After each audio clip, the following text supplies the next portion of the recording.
Okay, welcome again everyone to today's webinar for May 30. Won't be the longest webinar ever today, but as I think you'll see from the stuff I'm setting up for next week, a whole lot of new additional material for the training area. I think you'll understand why it might be a bit shorter today, and we obviously can also do more Q&A time if required, so let's make a start. Now, just a couple of quick interesting things. Firstly, when my screen starts working, you may have come across this thread in the training about the way that some videos are being displayed in Google search engine results, like, for example, this Neil Young Cinnamon Girl here video, and the actual thread for it here over here in the training, and I'll put a link beneath this recording to it. It was picked up here on this Florida sex crime lawyer, Tampa Bay. Actually, what was the specific term? Something like Tampa Bay sex crime lawyer. That's a niche we all want to get into, I'm sure. Interestingly, sometimes, and I'm only seeing this for US results, but just occasionally we're getting this big video here, and there's already some research and kind of reverse engineering going on into how that might be possible. And it looks like even with that, kind of new development, that there is a bit of a random element, and it doesn't seem at the moment all that predictable. But some people are already looking into it, and Richard is looking into how we can not necessarily guaranteed to get that for our YouTube video, but give it a shot at getting that kind of listing, which is obviously pretty good from a real estate point of view. Moving on, when I'll get back to my PowerPoint screen. So that was the other one there. Payload94 posted, I think this was a couple of days ago, let me just go to webinar stuff out of the way, posted a very interesting discussion point, and I'll just very, very quickly kind of read from it. I'm not sure if Payload94 is on this call. He might well be, and will chime in. So his question, I think this was under the Ideas for Webinars thread. If I had to start from scratch tomorrow, no employees, no private blog network whatsoever, with just $5,000 in my pocket, that would actually be pretty good. Start from there, and the knowledge that we have here in the training at SEO Traffic Hacks, what would be your plan to grow that 5K to say, let's say 20K a month? How long do you think it would take? He also followed up with that with also asking, so basically now that we can rank sites, can you share your experience of how to scale big and fast, avoid mistakes you made in the past, etc.? I'll touch a bit on the mistakes, but the scaling and all of that I'll come back to in a future webinar. But I wanted to come back, and rather than just kind of give a list of bullet points of things I would do, I actually have something a bit more ambitious and more, I think, a lot more interesting to do, interesting for me, and certainly I hope a lot more interesting for you to do with this particular task here. So what I plan to do, I've mapped this out sort of in my calendar and timetable for next week, starting on Monday, that's June the 2nd, going up to the 6th of June, that's on the Friday. So this is going to be kind of like a 5-day live video diary, day-by-day sort of video diary of all the steps that I've taken on this journey here. And interestingly as well here, because I'm not using SEO at all for this particular one, I can fully reveal exactly what I'm doing, every single nut and bolt and step that I'm doing. So there are no PBNs to protect, so I can just kind of reveal everything, which makes a nice change for me as well. So basically I'm sort of assuming that I have a very, very small budget, and this is something I've wanted to try for a while, but I'm not super keen on this niche, and I'll go into that a bit more later. But basically, my plan here is over the 5 days, I'm going to utilize this top banner ad slot on Warrior Forum. And now this slot here, let me just grab the pen out. So you can see it, I've already kind of highlighted here, but we've got this slot here. It costs $100 a day, and when I've used it in the distant past, the worst ever result I got from it was something like 600 clicks in a day, and often much, much better. So over the course of the 5 days, and obviously I need to be flexible, if something is working better, I should kind of stick with it or even ramp it up more. Over the 5 days, it's to run at least like 5 different banner ads linking to, excuse me, 5 different affiliate products. So I'm going to walk through the exact process of what I plan to do there. Feel free to pile in with suggestions. I've already created a new thread for this particular experiment and the other big one coming up for Panda 4 that I'll be going into shortly. So the plan is over these 5 days, you'll be able to go to Warrior Forum, see my ads, see exactly what I'm doing, as well as just follow along with the kind of video diaries and see how I'm going on clicks, how I'm going on sales, and whether or not this can work. I mean, the last time I checked a couple of days ago and I reloaded the page a lot, I could only see 2 people out of the 11 slots actually being used. I found that surprising because it has worked well, as I say, for me in the past, and I don't know why more guys aren't doing it, except that one problem I struck was that quite often Warrior Forum, under the old ownership regime, when it was Alan kind of running it, the response time was extremely slow, if it came at all, on approving your ad or following up on it. Now, what I did today, actually let me just flip on to another screen. I'll turn my pen off, clear all that. So what I did today, let me just go scooch forward a bit here. So what I did today, you can actually see I've taken a screenshot, and just to get the ball rolling, I created a pretty crappy looking kind of ad, basically created in Paint in probably like 10 minutes. But when you see the kinds of ads they allow and probably are effective there, you kind of understand why it doesn't need to look pretty, and in fact being ugly and eye-catching is probably a really good thing. So today I posted this at about 2:30 in the afternoon, so at the moment it's just after 6 p.m. local time here. So it's about 3.5 hours, that's fine. I'm interested to see if they'll actually approve and run my ad. I've got to pay for it within 24 hours, because often the way it used to work is it could take days or even a couple of weeks, and in my view you can't really run a business like that in terms of advertising. They need to be more responsive. So I do have a test ad up there ready to go, but what I did for that and what I'll be doing during the week is I need to choose a good affiliate product to promote here. So 2 of the main platforms, the big platforms that I'll be working from, JVZoo and Warrior Plus. And if we just jump over to those guys, so if I come over here to JVZoo, for example, typically if we come up here to Marketplace, we can have a look at top sellers. Unfortunately, they don't list all that EPC, earnings per click, and conversion information on this page, which I think is a shame. But we can see here what's been big over the past week, the past 30 days, what's big today. And I think part of the trick of making this work well, because PPC is very hit and miss, you know, you can have a really successful ad and a lot of dud ones that don't do well at all. And I think part of the key here is to sort of ride on the wave of something that's doing particularly well. So in the last month, even though it didn't interest me personally at all, this Video Maker FX, which I think sort of makes these like cartoonish sort of animation videos for you, was a pretty big hit. If we have a look, excuse me, for the sales for it, I think I've got to just bear with me, just copy this and go back to find products here.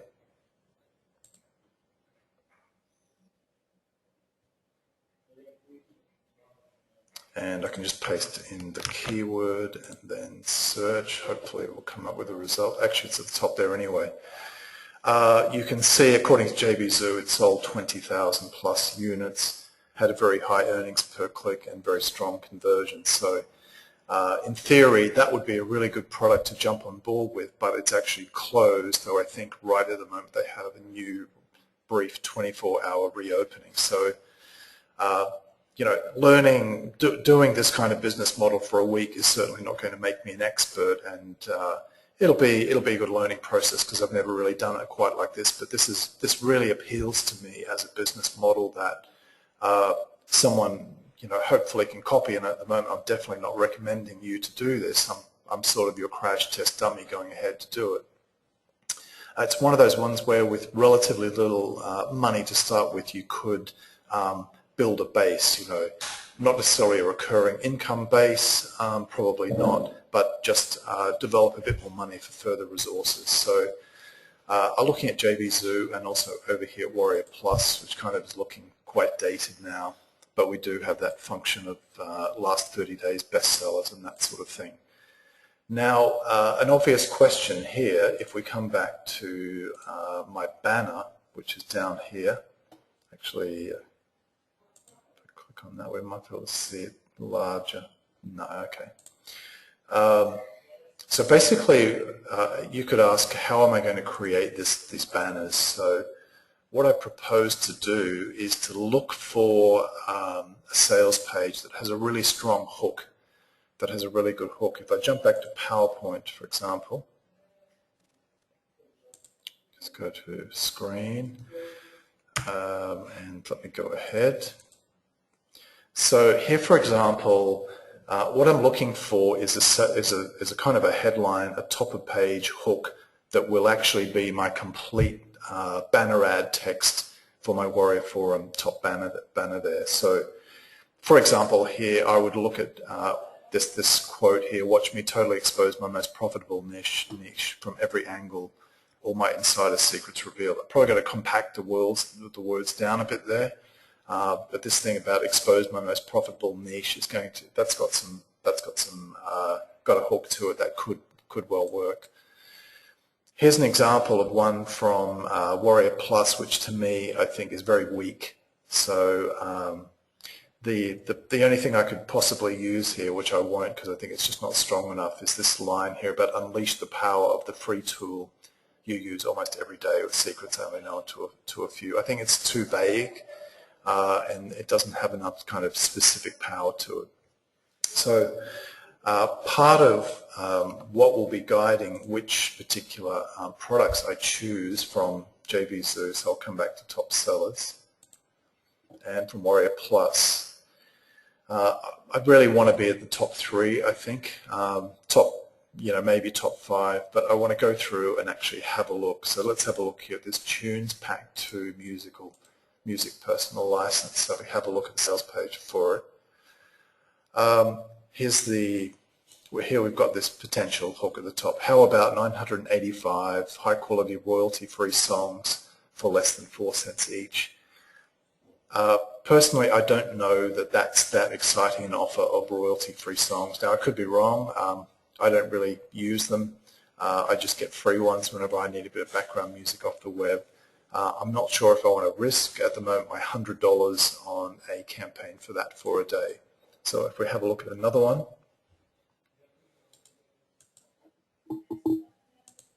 and by the way, I'll be coming back to the problem I have with this niche and this kind of business model as well. What have we got here? So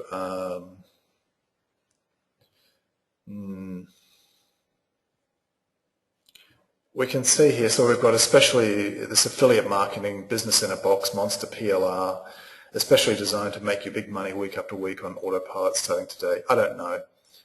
This business in a box, monster PLR, I don't know if I want to be explaining all of that. I don't know. Don't know about that one.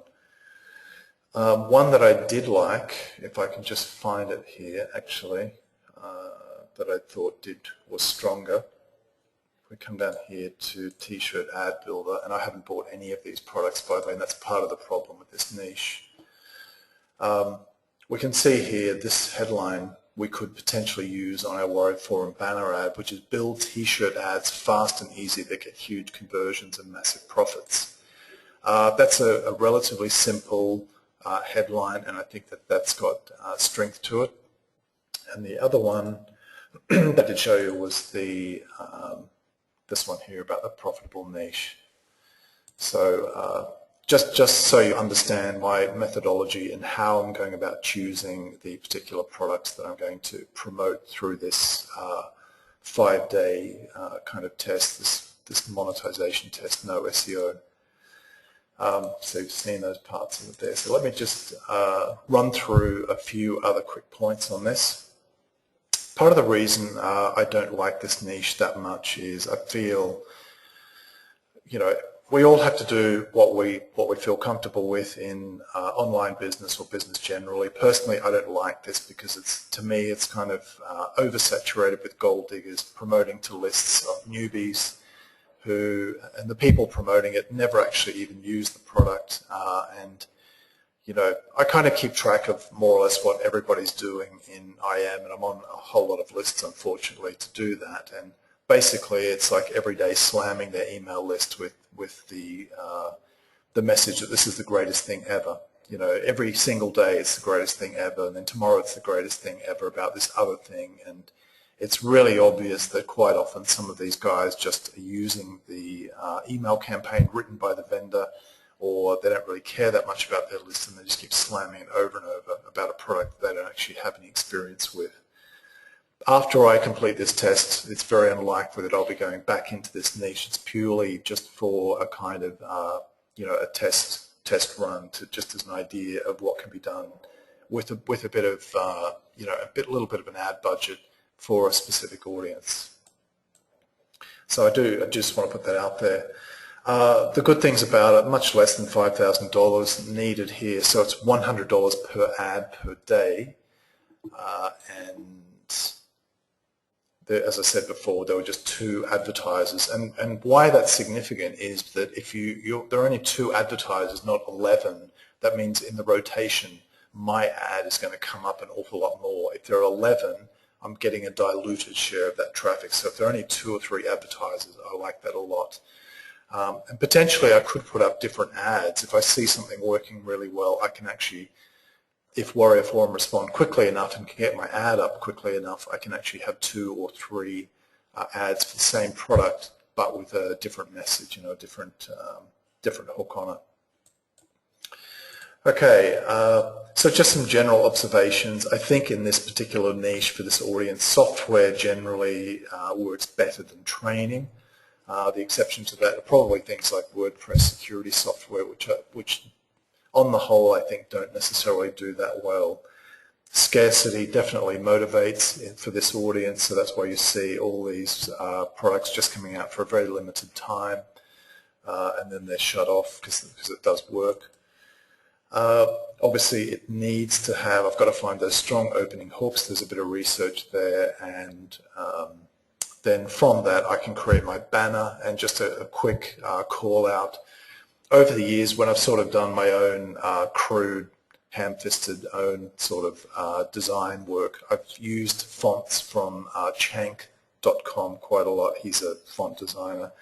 There are a bunch of really good free ones on there, and there are tons of font designers on the web, but Qzx900 is actually a really good one. One of the potential good things and bad things here, I've got to get the timing right, so it could well be that next week we don't have that killer launch. We don't have that big video GFX or whatever it was called. The most recent one that appeared to do pretty well was P1 Traffic Machine, which looked way too much like SEO Zen for my liking, but that's a whole other discussion. So one option, if you were using this strategy, is to jump on after the launch, and you can see when something is working and you've still got that window of opportunity. Maybe it's going to close in 3 or 4 or 5 days or whatever it is. You can just sort of jump on the winners, particularly if they really kick on. Typically, I think what you see on JVZoo and Warrior Plus is you do that one that's #1 top seller is usually there for a day, maybe 2 or 3 days, but occasionally you get one that's sort of the top seller for the month, and that's kind of the one I'm looking for here in the new releases. And I can actually see on JVZoo, I'll come back and show you that in a minute, where you can have a look at what's coming up for launch. Ideally, you want to have a product that's got some upsells that you're going to share in the commissions on to help cover your ad costs. $100 a day. You're going to need to make sales. I'll need to make sales to cover that budget before getting into a profit. The other possible questions here, Warrior Forum may not actually allow affiliate links or affiliate links to other people's WSOs, even though I'm, in this particular case of the one uploaded there, I'm using a link shortener. I'm using my yours, which is YOU, sort of your URLs, yourls.org. I'll put a link beneath this video recording. I'm using that as my shortener, as much to track clicks as anything else. And in that particular case, the one I'm linking to, which is a Web 3.0 site builder, I'm not recommending it at all. In fact, the designs look a bit clunky to me, but it has been selling quite well. That particular one is going to a JVZoo page and not a Warrior Forum WSO page, so maybe that will matter. But the thing is, I could always go to somewhere like OfferVault, look for some good converting offers to bring back to Warrior Forum and run some banners on it as well. You can obviously apply the strategy to any forum that has good advertising options available to you. Okay, so the big questions for this test. There are basically two big tests running next week in SEO Traffic Hacks, so hopefully it's going to be a pretty interesting ride. Will I lose all my money? Well, there's a good chance of that. Can this even work as a low-cost startup model? That's kind of what makes it fun. This is out of my area of direct expertise, and you do, I think, whatever you're kind of working in online business, you do need to commit to and study and learn and research and test. And I'm kind of jumping in and doing my research sort of based on my gut intuition and experience so far. So it'll be interesting, but I'll be documenting what happens on the way. Also, how fast is ad approval? I mentioned the time that I uploaded the ad, still waiting to hear from them, but let's see if it's within 24 hours. Is this a really underused angle that we're going to find out, or advertisers avoiding it for a particular reason? Will the newly managed Warrior Forum accept affiliate links on banners? Will they care? Hopefully not. How will advertisers with WSO threads react to a banner from one of their affiliates on the Warrior Forum? So they may not be super keen on that. So that's one of the things that will be interesting to see. I think it'll vary from vendor to vendor. Also, I want to see just how trackable will be my campaign. Obviously, I don't have access to a thank you page for conversions, but I can compare, for example, my clicks on my yoururls.org, that's a tongue twister, clicks through there with the recorded clicks and sales in my JVZoo account, or Warrior Plus as well. So I do have that checking mechanism.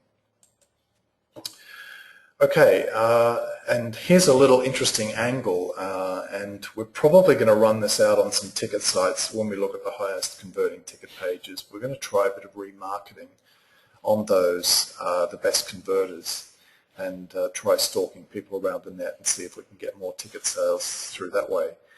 But one idea I had with this Warrior Forum banner ad, and I have no idea if technically this will actually work, so obviously we need to test it on one of the ads, is can the remarketing code be put on a page that's basically just an intermediary 301 page between the banner click and the vendor's sales page? So the idea is that if that person has passed through that 301, assuming we get this ad approved and it all works, just passing through that 301, will that be enough to record there to sort of cookie them so that perfectaudience.com is the remarketing platform that I currently use?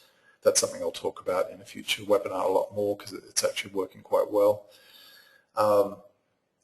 Can it work on a 301 page that the the visitor, the buyer, or the non-buyer, as it might be, passes through? Now, if it does work, I could well be remarketing to people who've already bought the product, but I can do this with very short campaigns. They can just run for a few days, by which time the product has probably already come off the market anyway. So I thought that was an interesting little twist just to add into it. The budget probably is going to be more like $600 now because I do have this test to add up plus the time spent. So let's see, that's not a tiny amount of money, but it's not huge either. So let's see if it can work on that small budget. So each day what I'm going to do is just record a video of my work that particular day, kind of rough and ready, over the shoulder, video diary of all the things. You've kind of got a good picture now of exactly what the methodology is, but I think it's fun to sort of just see me, choosing the program that I'm going to promote, the laughably badly executed banner, but hopefully getting good clicks through putting it up on Warrior Forum. You can go there and just see it and sort of just watch as a spectator for the whole thing and see if it's making any money, if I'm getting clicks but no sales, or no clicks and no sales, or plenty of clicks on one and some sales on one particular product and none the next day. You'll get to see all of that as it happens. So I think this is a lot more, it's more, as I said before, I think it's a lot more interesting for me and interesting for you as well to see these kinds of live real tests, which unfortunately with a lot of the SEO stuff has to remain hidden, so I can't fully reveal stuff to expose my whole PBN. It's just too valuable. So I want to do these kind of tests more often, and definitely open to suggestions about kind of tests like these. And we do have a bit of a budget to go and do this sort of testing on your behalf in a way. So hopefully you'll jump on board and enjoy that one a lot. Okay, just to round off that whole discussion on what I'm doing, to come back to Palab's original question that he was posing. Some of these I've covered in previous webinars, others I haven't, so I'm just going to kind of race through them because I don't want this to necessarily be too introspective. I'm not on the couch with Oprah and not sort of crying in my beer about these things, but they're just sort of facts that I recognize in my own sort of entrepreneurial journey. One of the biggest things, I think at times I haven't been ambitious enough, and it's a great question to ask when you're tackling any project. Am I being ambitious enough? Because I think I might have talked about this elsewhere, but most of the things that we tend to use or need in our lives or business, whatever, on a day-to-day basis, a lot of the people we might potentially use, or services or companies, are not very good. It's not well done, and the people don't seem to care about it. So I think maybe this is a little bit naive, but I think that people and the world are hungry for really good stuff, for great stuff. And if you make your stuff great, or as great as it can be, with the resources you have, you've got a shot at something really big.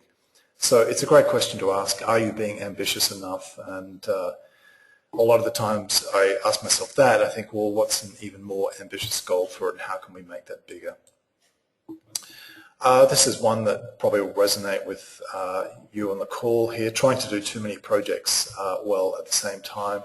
Right as I announced 2 new projects during this webinar, so there I'm proving my awareness of my mistake as I'm actually making it, but sort of my personality. Another big one that I've made in the past, and this flies in the face, I guess, of conventional IM wisdom, is my biggest mistake is using outsourcers instead of staff in an office. For whatever reason, the psychology of human nature, people coming to an office, working with the boss during certain hours, feel more accountable, responsible, they do more, they try to get more done, you can directly correct them, any misunderstandings, you can fix things, and with outsourcers, it's really difficult to find people, quality people that you can do that with. And the fact that they're outsourced, because we actually still do have like maybe about 3 outsourced people, but everybody else is in the office here in Sofia. And even with the outsourced people in our business, and they come to the office quite often for training and stuff, there are misunderstandings that come up just through the nature of remote communication, and they kind of assumed something and didn't check, and now we have to have a lot more work to do to sort of correct the problem. So for me, as I think Tony Golan put it well in a post reply maybe yesterday, that I'm all about insourcing and totally not about outsourcing, just from my own experience. I think outsourcing can work for very, very low-level tasks. Maybe some article writing. We do have that outsourced a bit using Ian in the UK, for example, and I've given his details in the training. He does a good job. So if it's really simple stuff, maybe you can do that. But for other things, anything above that, staff in office is definitely for me. This is a bit of a tricky one to explain, but I'll try to keep it brief. On the whole, I think partnerships in business are a very difficult thing, and there are a number of reasons for that, like over time, the energy, enthusiasm, drive for greatness, even financial resources of the two partners will differ, and that can cause a huge amount of conflict and friction, and it may actually be something like that will cause the whole partnership to blow up. On the whole, I think for big, important core projects, you don't need partnerships necessarily. And I mean sort of partnerships where it's two people bringing together kind of the same skills, kind of the same resources with a mutual goal there. I think if it's a complementary thing where you're each bringing very, very different parts, then maybe it can work, but obviously it needs to be all contracted. And on the whole, I think it's much better just to hire staff and be a kind of a lone ranger, if you like. Now, last week I talked about SEO partnerships, but I think that's quite a different thing where it's kind of like this service profit-sharing based relationship. It's not like a big formal partnership like the one I'm talking about here. I've been involved in loads of them over the years, and on the whole, they just don't work that well for kind of, mainly for me anyway, those reasons that I outlined there. Again, another double-edged sword here. I think in my own particular business, and this may not relate to your journey, is I think, I get a lot of great offers and resources and communication and things like that, but I also get a ton of mail and messages and things like that, and at times that's pretty daunting. So the fact that I'm really accessible does kind of can be an issue at times. This is another kind of pretty personal one, but I think it's worth sharing for its kind of cautionary tale value. One of the things I did stupidly in my own internet marketing business, and this involved like when I was moving countries and things like that, was ignoring tax liabilities until there came a point when it's really obvious that to keep doing that would get into a pretty ugly situation. So if you've been doing that in your own business, and trust me, this is a classic entrepreneurial thing, because we entrepreneurs on the whole tend to absolutely hate taxation with a kind of almost genetic psychosis. Maybe that's just me. If you ignore that tax liability, one day that could have pretty catastrophic consequences in your life. So obviously you want to minimize or just get away from the need to pay tax and live in have a proper sort of legal status. But if you like living in the country where you are, like the US or the UK or whatever, the fact is you've got to look after that stuff, because governments can and will come after you. Okay, final point, I hope here, because I probably bored you a little bit with this introspection. I think for me, too much time is spent on the doing of things and not enough on the marketing of that doing. So I don't get to my blog enough, I don't get to my email list and share enough with them. I'm not doing enough sort of promotion of all the good things that I've sort of built, and that's a real issue as well. Okay, now just very quickly before we jump on to Penguin 4 and where we're up to, actually that should be Panda 4, sorry, that's a rush PowerPoint. Just on that whole test next week on with JVZoo and on Warrior Forum, any quick questions on that? Jeremiah has asked, why not try Facebook also? I have had a look at Chris Record's Dark Post-Profit course, Jeremiah, and I've had my staff look at it, and we're definitely going to be doing newsfeed ads as well for Facebook, so that's definitely in the pipeline. At the moment, I'm not like 100% recommending to go and buy Chris Records dark post profits, a lot of P's there, course, simply because we haven't applied it and we haven't seen the physical results. It does seem like a pretty good course in terms of the detail and structure and all of that, but really the rubber will hit the road on how it actually performs when we start doing some proper newsfeed ads.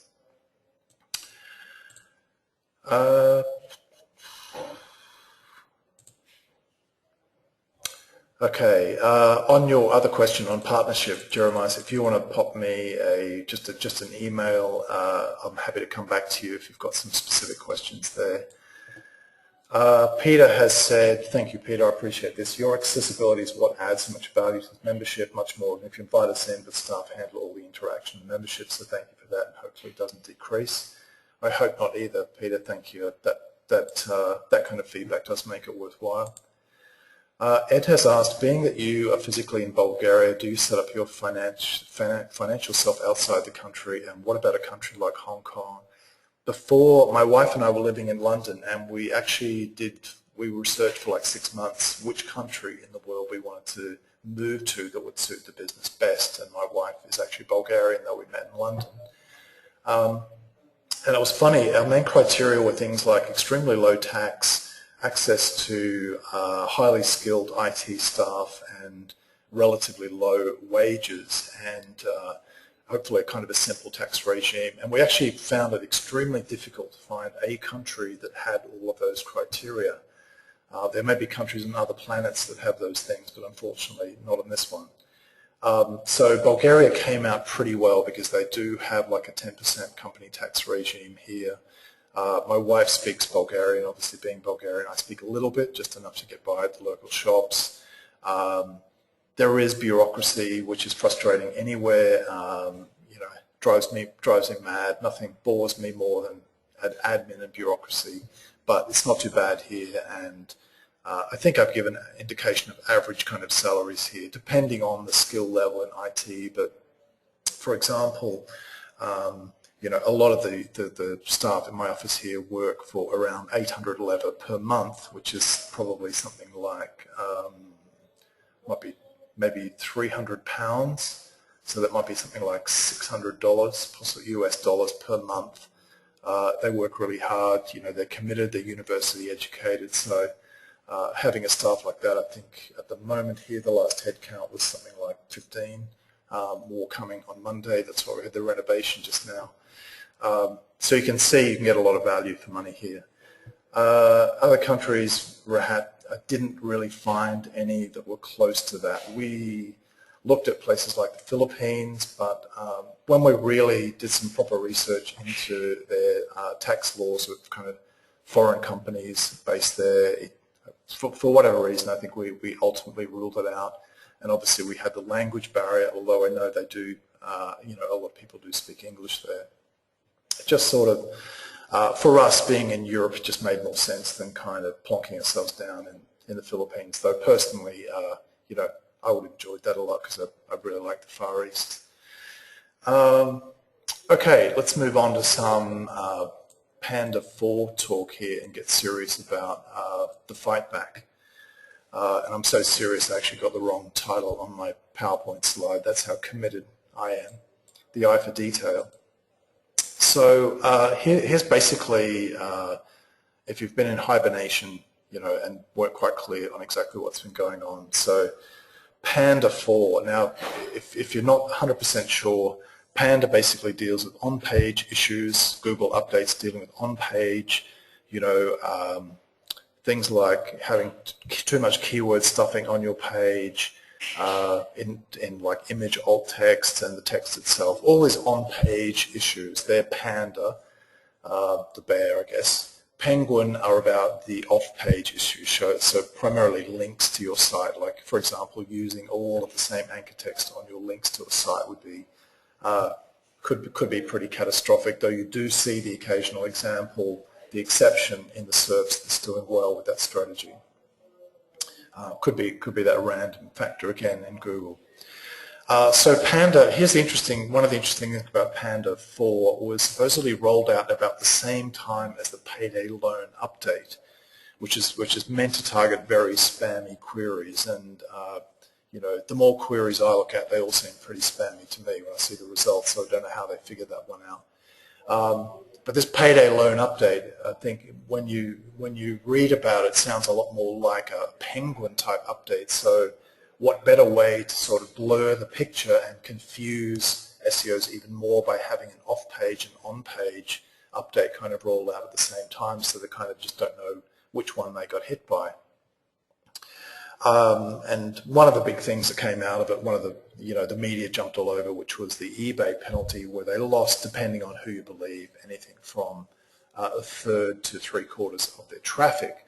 It's since kind of come out that that probably was a manual penalty rather than one of those algorithms, but that was just an extra bit of spice on top of the update meal. So this was around May the 15th to 17th, and in my own portfolio in Microsite Masters, my main but not only rank tracking tool, where I'm tracking up to 5,000 keyword rankings at any time, the results were kind of pretty,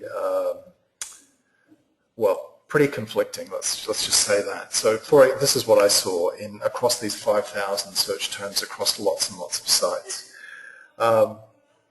So these sites that were built before the update, that May 15th to 17th, around that, or the updates period, including zero content sites. So these are sites that have no content whatsoever apart from the title, literally a blank page, a one-page website in most cases, literally blank. Most of those stayed absolutely where they are. If Panda 4 were that great, those things should have been just, thrown off a cliff and disappeared, and some did. There were kind of a small number of sites, maybe 10%, something like that, that did disappear, and others went down a little bit, or could have dropped a couple of pages. So you kind of have some didn't move across these 5,000 different keywords being tracked. Some didn't move at all when they should have done from something like a Panda 4 update. So most stay stable, some disappeared, some dropped and then bounced back, but not as high. So they might have had page 1 rankings, they fell back to page 4, and then came back to page 2, that kind of thing. So it was very, there was a lot of random kind of unpredictability. But in a moment, I'll just show you the most recent zero content SEO test I did, which paints quite a different picture to those sites that were built before. So here's the thing about Panda 4 just made me sort of slightly rethink zero content SEO, and you'll see what I mean when I show some results in a minute. The fact is, even if zero content SEO is hit by Panda 4, all we need to do, and this is part leading into the next big kind of super test that we're doing here next week, it could be that all we need is just a little bit of content, for example, from iWriter on those 5 or 10 pack sites, just to, again, get around that random ranking factor of Google. So basically, I'll come to it in a minute, but we're doing 40 tests are scheduled, and the girls here did a huge amount of work on it today, and it'll be updated throughout next week, but 40 Panda 4 tests, so to kind of get to the bottom of exactly what we need. So in a way, it's more like zero content SEO testing might now move to something more like RRF testing, because it's really, again, just finding which of those Google winners and which are the ones that we just want to not waste our time on, which ones we can build out straight away and get on with making money from, basically. So here I've got some results. So this job was run on the 26th. So I think that's about, it's like 4 to 5 days. I think technically it was 5 days. So we've got all these new .coms, all in different niches, which has kind of been, I think I've got 8 sites there. A couple of hosting issues on the others. We didn't get to check those. So all in different niches. These ones, because I wanted a result, I hit them with 100 posts, PBN posts straight up. So very varied anchor text, new WordPress installation, no mono-siloing, just onepage.com with the homepage titled as our main keyword. So what I saw here was a very untypical zero-content SEO kind of result, and I do want to keep testing to confirm that this is sort of the generally consistent pattern. But we can see here, out of these 8 sites, we only had one clear winner, and not only was it the only winner, but in fact the other 7 failed to register at all on in the top 100 results for Google, which is normally you'll get more than that, and you will see a bit of movement, and you might have like 2 or 3 stragglers at the bottom. So, you know, if Panda 4 were amazing, I don't think any of those should have ranked, but one of them did. But I don't think 1 out of 8 is a very cost-effective way to do it. That's why we're going to do a lot of this Panda 4 testing next week. If we go into the ranking for individual keywords, we can see, how would I describe this niche? It's kind of like, it's a bit of a sort of an alternative fortune-telling kind of niche. That's probably the best I can do without giving too much away. We can see we've got a bottom of page 1 result for an 8,000 search term, and if you look down the bottom, let me just grab the pen here, if you just look down the very bottom here, we've got bottom of page 2 for a 40,000 search term as well, so that one did pretty well despite Panda 4. But again, as I say, I don't think that's a very cost-effective way to do it. Okay. In my own opinion, and obviously you need to do what you think is right, you know, be quite wary of expert advice from places like Search Engine Journal. And I'm not criticizing them in particular. They just kind of represent a whole different sort of, to me, corporate approach to SEO, which is actually not about testing, or even people who kind of have their own commercial websites. They just have this very corporate, it's a bit hard to put into words, but they just have this very corporate, detached, uninvolved, they're not really in the trenches kind of thing. So be quite wary of that advice. In fact, let me just jump over there very quickly to show you what I mean. Do I still have it open? So here we go. This was published. I actually did a bit of a quick rant about it, but I've calmed down quite a lot now. So this was published on May 22nd, what the experts have to say about Panda 4 and this payday loan update. And I'll just highlight here you know, the focus needs to be on content, that which provides value to the searcher and a user-friendly site. I mean, we couldn't be talking in bigger cliches. And as we know from all of the test results in SEO traffic hacks, that's just kind of complete nonsense. So just be quite wary of these so-called big names in SEO, you know, giving that kind of advice. I read it because I hope to pick up a sort of, you know, an insight here or there somewhere, but unfortunately not in a particular case. Excuse me. Okay, moving on. So lots of cliches there. Okay, I seem to have repeated that page. So here's the plan. Next week, as I said, the girls did a lot of work setting this up. What we want to do is really, like a episode of MasterChef, I guess, we want to find the perfect ingredients for our random rankings factor testing, which sort of used to be zero content SEO, but it might need a bit of a rebranding, a bit of renaming. So each of these test groups will have 5 brand new .com domains hosted in different places. So this is the content plan for all of these tests, and Richard will be documenting this as it goes. Now, obviously, you know, we won't see any rankings results for at least probably 24 to 48 hours on this, but Richard will update with screenshots and so on next week. So as you'll see here, this is just, I'm just very quickly going to run through the bits of the recipe that we're trying out and seeing what's going to work for Panda 4. Where we get some promising leads, we'll roll it out to bigger sort of 10-pack testing and sort of confirm with more. Basically driven by PBN links, because still, in my view, you know, very, very powerful, probably the best thing you've got going. So test group 1, 5 sites, new .com domains, hosted in different places. We'll have a keyword title for the main keyword, and when the girls were researching this under my supervision, we were looking for search terms that had some commercial value, 3-word or greater search terms, and at least 8,000 searches a month in Google USA. So the first one will have the title plus 3 relevant YouTube videos only. That's it, just YouTube videos. The second one will just have 5 relevant images. We'll actually use that public domain approved sort of Creative Commons one, so our images aren't completely stolen. Not that I think that still actually matters in terms of ranking, but you know, just as something we'll do. So test group 3, 500 words only in a relevant article. We'll just pull that from iWriter. It won't be amazing quality, but it will be unique.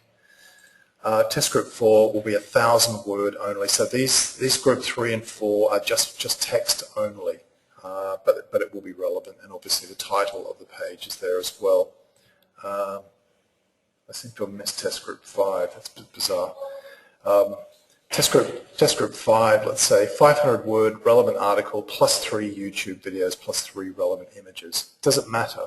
Let's see, because I think one of the reasons we've just delayed a little bit here on Panda 4 testing is we want to let the aftershocks of all that, everything kind of settle down now and see if we can access some consistent results. So test group 7, which is really kind of 6, I'm not sure where 5 is gone. I'll add it in the training. Anyway, the next group, you've got relevant title, but here I want to try an irrelevant, completely irrelevant 500-word article from iWriter. So if, for example, the keyword we're going after is something to do with chocolate birthday cakes, for example, the article might be about scuba diving in the Atlantic Ocean, something like that, completely irrelevant. Just interested to see, just mixing it up a little bit.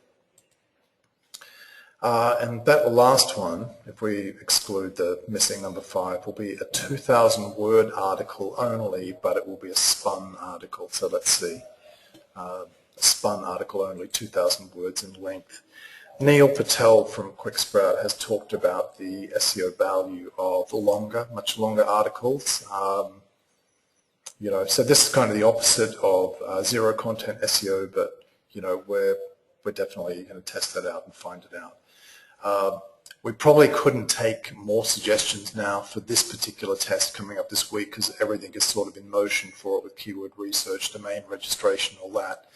But if you have future suggestions for different variations that you want us to do for Panda 4 testing, definitely put them in. Just add them to this thread, which has already been created now. Okay, so that's the. So each of those groups has 5 sites at 40 tests in total, 8 by 5. Yep, getting good at maths. 8,000 search volume, 50 PBN posts for each site. They're all wpblogs.com, brand new .com domains, 40 different hosting IPs in the US, and daily progress by the team in a new thread that's already been created. Okay, that brings me back to that last page there, and before we jump into the Q&A, gosh, that time has raced by. Here's my, we have that corny moment. It's a little bit like Jerry Springer's thought of the day at the end of the webinar, so let's just see what it is today. So here we go. Before I do though, just a quick recap next week to remind you in the training, we've got my live video diaries, daily video diaries on that Warrior Forum banner video test, that affiliate marketing thing. Plus we've got the 40 Panda 4 tests with daily updates, mainly from Richard probably, although of course I'll chime in there as well. Let me just move on to my insightful IM thought of the week actually. I think I've said before on a webinar, one of my goals, and even I need people to do this for me because we all get a bit too close to our business. One of my goals in our relationship is hopefully to give you more clarity about what you're doing. And I know in our business here we deal with so many different tools and hosting companies for PBNs and different services to do. It's crazy. The tool and service fatigue here is really high because we just use so many of them. And the relevance of that is that it's very easy to lose clarity. So hopefully, this point I'm about to make here will give you clarity in your business. The ultimate goal here is to have a very commercially successful business so that we can have the lifestyle that we want. We do kind of more or less what we want when we want within reason, and we have control of our own destiny. It's probably why most of us on this call got into our own business. For me, I just can't work for other people. I've tried it. It just doesn't work, unfortunately. I've got to work for myself.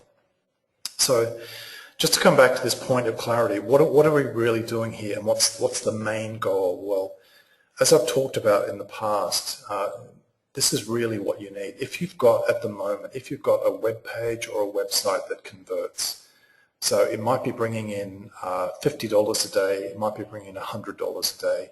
If you have a web page that converts, okay, that's great because that's gold, but then you want to do some extra things with it. If you've got that page that converts, most people don't have that online. Most people trying to get into internet marketing do not have a converting website or converting web page, and I think that's part of a typical newbie journey. You don't really have that for a long time. You don't discover it or learn how to build it. If you have that web page or website that converts, then what you need to do, in my view, is move heaven and earth to push it to #1. Now, assuming it's not there already. Or you need to push it to #1 for the big terms where the big traffic is, and obviously I talk a lot about long-tail traffic and so on. But if you've got that page that converts, you've got to do everything you can to push it to #1, and also those little tricks that make you stand out on the SERP as well obviously can help you, along with a great headline and a great offer in your description or even title possibly that's showing up in the search result. You've got to get that converting page up higher and get more traffic to it.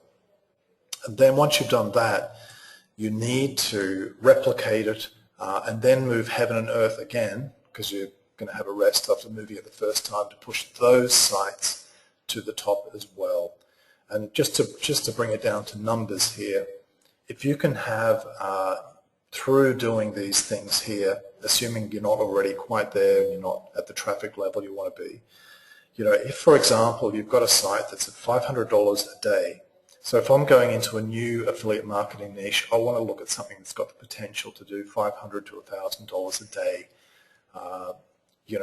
in sales, in commissions. So if you've got a $500 a day site, that's a $15,000 a month business, and that's a $180,000 a year business as well. So from that one page or one website, your business, if it can just reach that $500 a day level, is now has reached the level of a $180,000 a year business. And I don't think too many people would say no to a new income stream of $180,000 a year. That's good money. So if you have those ones that are converting, and I'm really guilty of this as well. That's why I'm kind of bringing this up. Don't get complacent. Don't relax on top 5 rankings or whatever. Do everything you can to just keep pushing that guy up to #1. And you might stumble and fall, and you might hit a penalty or whatever, but you've got that key asset, which is the converting content, the offer, the hooks that reach that right audience. For example, I've talked about in the past on one of our particular, one or two actually, there are a couple of that I'm thinking of, but one in particular, one of our tickets pages routinely converts some days at 25 to 30%, and some of those people spend big money on tickets.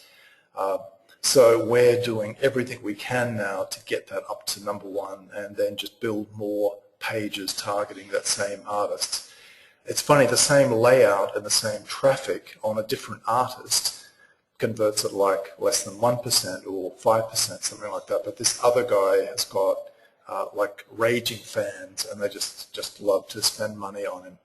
and if we can get that to, we think we can get to that to something like $1,000 a day in the not too distant future, that one page, so this is not a whole website, this is one page, now could be a $360,000 a year business if the artist keeps touring and God forbid doesn't die or something horrible happens to him or he goes out of fashion or whatever. So that potential is there, if we and I don't get distracted, we don't lose the clarity and we just focus on keep pushing and pushing to get those winners up to the top and keep sort of discarding the losers. Okay guys, let's jump over and do some Q&A, probably on Panda 4 or maybe on my amazing Insight of the Week, which actually I think is really important. I'm joking a little bit, but that concept is very important. Okay, let's have a look at some questions here. Let me just rewind a bit. Let's see.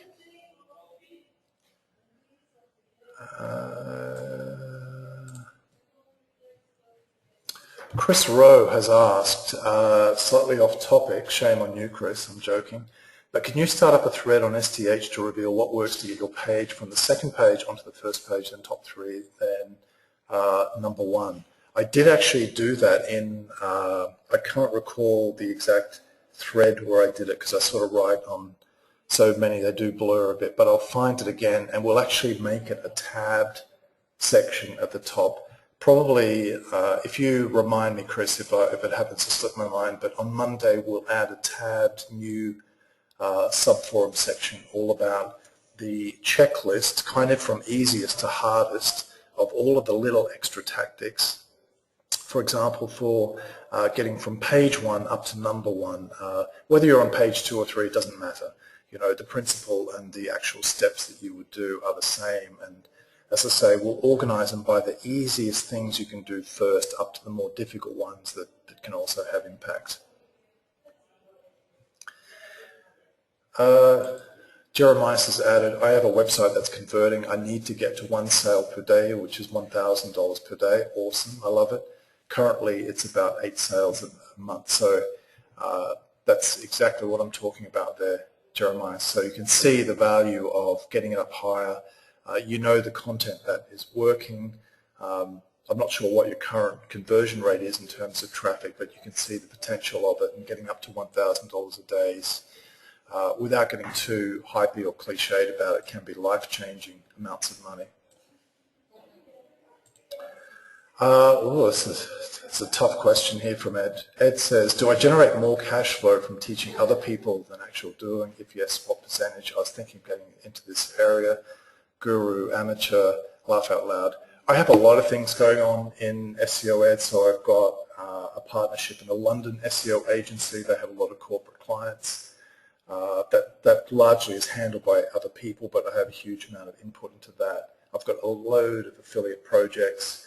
I'll have to do the numbers, but I do make a lot of income, not from teaching SEO, but actually doing it. So probably, would be at least 60%, I would say, from doing it through affiliates and agency stuff. And also having more SEO partnerships and things like that now, although I've got to develop that up more. Thank you, Jeremiah, appreciate it. Les said, earlier in the month you mentioned a big event coming at the end of this month, if I remember correctly. Any news? Might have been in this particular webinar, Les. There are some big announcements. We're still developing those. There's a lot of things going on, and there will be some big announcements coming. Peter has said, fantastic final motivational thought. Proper focus plus correct action equals amazing results. I needed this reminder as I get distracted too easily. That's it, Peter. We all do. And then time, for all of us, I think, on this call know how time just races away, and those little distractions turn from minutes into months, and suddenly great opportunities, these undeveloped gems that were converting, that we didn't have the clarity and focus and drive to push up the rankings and get more traffic, the opportunities just kind of slip through our fingers. So having that clarity extremely important. Jeremiah has said it's a high ticket item, about 0.7% conversion. Okay. How much traffic is that site getting at the moment? Jeremiah, can you just type that in?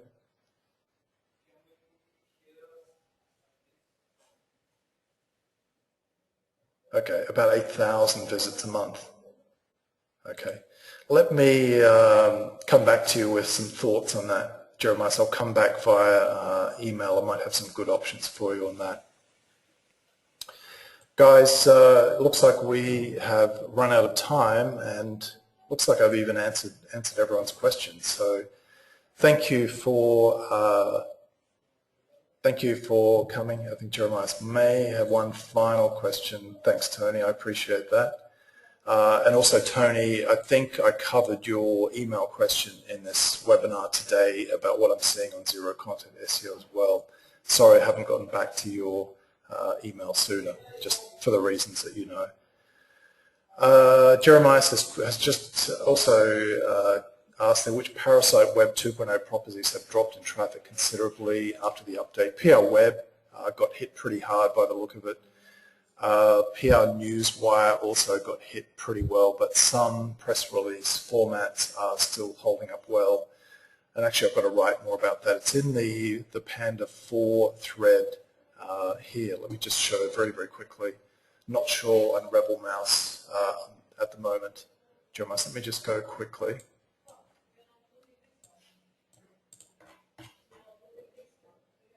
So if we find, just go back to the general page here, and we scroll down. I've moved this up a bit here.